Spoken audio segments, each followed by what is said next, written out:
శ్రవణ్ కుమార్ గారు.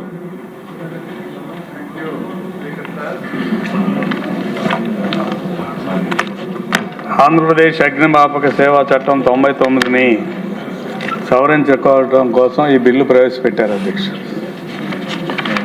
ఈ బిల్లు దాదాపు గతంలో 26 సంవత్సరాల పాటు ఈ బిల్లు అమల్లో ఉంది 99 చట్టం ప్రకారం. ఇప్పుడు 26 సంవత్సరాల తర్వాత 2026లో ఈ సవరణ చట్టం తీసుకురావడం చాలా సంతోషదాయకం. దీనికి ముఖ్యమైన కారణం ఏంటంటే అధ్యక్ష, డిపార్ట్మెంట్లో ఆఫీసర్స్ డిజిగ్నేషన్ మార్చడం, రెండోది వాళ్ళ రోల్స్ అండ్ రెస్పాన్సిబిలిటీస్ కూడా చేంజ్ అవ్వటం, డిజాస్టర్కి సంబంధించిన అంశాల్లో కొత్త విధానాలు అవలంబించడం యొక్క ముఖ్యమైన ఉద్దేశం. అంతేకాకుండా పట్టణీకరణ, అర్బనైజేషన్ చాలా ర్యాపిడ్గా గ్రో అవుతూ ఉంది అధ్యక్ష. ఈ అర్బనైజేషన్ వల్ల హై రైజింగ్ బిల్డింగ్స్ వస్తూ ఉన్నాయి. ఈ హై రైజింగ్ బిల్డింగ్స్కి ఫైర్ ఫైటింగ్ ఎక్విప్మెంట్ ఉండాల్సిన అవసరం ఉంది. అంతేకాదు బిల్డింగ్ పర్మిషన్స్లో కూడా చేంజెస్ వచ్చినాయి. ఈ బిల్డింగ్ పర్మిషన్ రూల్స్ ప్రకారం ఏదైతే అగ్నిమాపక యంత్రాలు కానీ అగ్నిమాపక సిబ్బంది కానీ పొరపాటున ప్రమాదం జరిగితే ఆ ప్రమాదాన్ని తక్కువ సమయంలో నియంత్రించడానికి కావలసిన ఎక్విప్మెంటు, చర్యలు, యాక్సెస్ ఇవన్నీ అవసరం అధ్యక్ష. అది చాలా చాలా ముఖ్యం. మరి ముఖ్యంగా అమరావతి ప్రాంతంలో హై రైజింగ్ బిల్డింగ్స్ చాలా వస్తున్నాయి. ముఖ్యంగా ప్రభుత్వ భవనాలే 50 అంతస్తుల బిల్డింగ్స్, టవర్స్ వస్తూ ఉన్నాయి. అంతేకాకుండా రాష్ట్ర వ్యాప్తంగా అనేక యాక్టివిటీస్ ఉన్నాయి అధ్యక్ష. ఆ యాక్టివిటీస్లో ముఖ్యంగా గౌరవ సభ్యులు, సీనియర్ శాసనసభ్యులు సోమిరెడ్డి చంద్రమోహన్ గారు చెప్పిన వాటితో పాటుగా ఇటీవల తరచుగా ప్రమాదాలు జరిగినప్పుడు వాటిని ఎదుర్కొనడంలో అధికార యంత్రాంగం చాలా పెద్ద ఎత్తున ప్రయత్నం చేస్తున్నప్పటికీ అదుపు చాలా తక్కువగా వస్తుంది అధ్యక్ష. ఇప్పుడు ఉదాహరణకి ఈస్ట్ గోదావరిలో ఓఎన్జీసీ పైప్ లైన్లు పగిలిపోవటం మనం చూస్తూ ఉన్నాం. దాన్ని ఆర్పడానికి చాలా పెద్ద ఎత్తున ప్రయత్నాలు జరుగుతూ రోజుల తరబడి సాగుతుంది. అదేవిధంగా మా గుంటూరు జిల్లాలో కోల్డ్ స్టోరేజీలు చాలా ఎక్కువగా ఉన్నాయి అధ్యక్ష. ఈ కోల్డ్ స్టోరేజీల ప్రకారం చూసుకుంటే ఒక్కసారి ఫైర్ యాక్సిడెంట్ కోల్డ్ స్టోరేజీలు వస్తే వారం రోజుల పాటు చాలా ఇబ్బంది పడాలి. చుట్టుపక్కల ప్రాంతాలన్నీ కూడా ఇబ్బంది వస్తాం.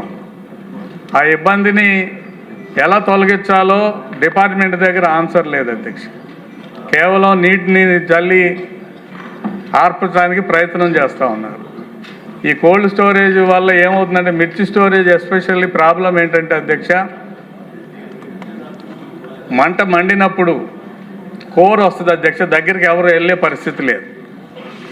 చుట్టుపక్కల ప్రాంతాలన్నిటికీ కూడా ఆ మంట యొక్క ప్రభావం ఫైర్ వల్ల కాకుండా ఆ మిర్చి తగలబడటం వల్ల వచ్చే కోరు చాలా ప్రమాదకరంగా మారింది అధ్యక్ష. తర్వాత ఇటీవల దుగ్గిరాల్లో పసుపు కోల్డ్ స్టోరేజ్ ఒకటి అగ్ని ప్రమాదానికి గురైంది అధ్యక్ష. ఇవన్నిటినీ దృష్టిలో పెట్టుకొని ఇటీవల వేటలపాలెంలో జరిగిన ఫైర్ యాక్సిడెంట్ కానీ చాలా చోట్ల జరుగుతున్నాయి. కానీ డిపార్ట్మెంట్ ప్రోయాక్టివ్గా లేదంటే ముందస్తు చర్యలు తీసుకోవడంలో చాలా ఫెయిల్ అయిన మాట వాస్తవం.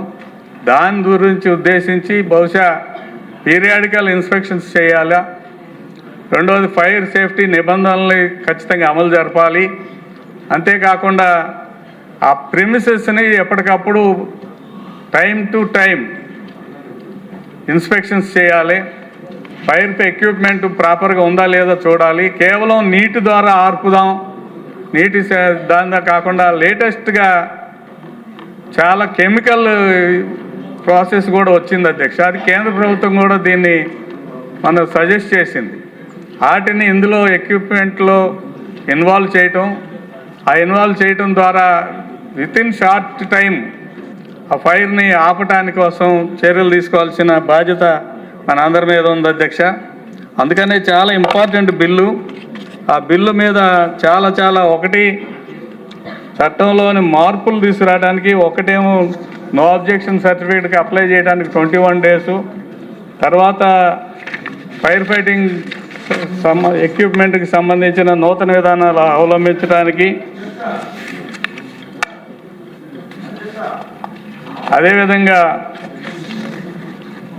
బిల్డింగ్ కట్టే వాళ్ళకి లేదా బిల్డర్స్కి సరైన దిశగా ఒక సర్టిఫికేట్ ఇవ్వటానికి కూడా ఇందులో భాగం తీసుకొచ్చారు అధ్యక్ష.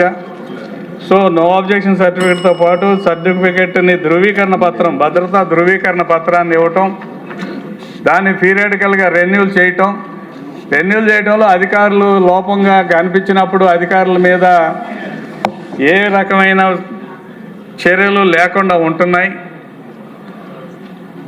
అగ్ని ప్రమాదం జరగటానికి కారణం నిర్వాహకులు లేదా బిల్డింగ్లోకి సంబంధించిన వాళ్ళు లేదా ఫ్యాక్టరీకి సంబంధించిన వాళ్ళు కొన్ని తప్పులు చేస్తూ ఉంటే డిపార్ట్మెంట్ కూడా సక్రమంగా సమయానుకూలంగా పీరియాడికల్గా ఇన్స్పెక్షన్స్ చేయకపోవటం, ఆ ఎక్విప్మెంట్ మీద ఇన్సిస్ట్ చేయకపోవటం వల్ల ప్రమాదం పెచ్చు స్థాయిలో ఉంటుంది. కాబట్టి దయచేసి ఈ సవరణలన్నింటినీ, చట్టంలో వచ్చే మార్పులన్నింటినీ నేను స్వాగతిస్తూ ఈ విషయాల మీద ప్రత్యేక శ్రద్ధ కనపరచాలి.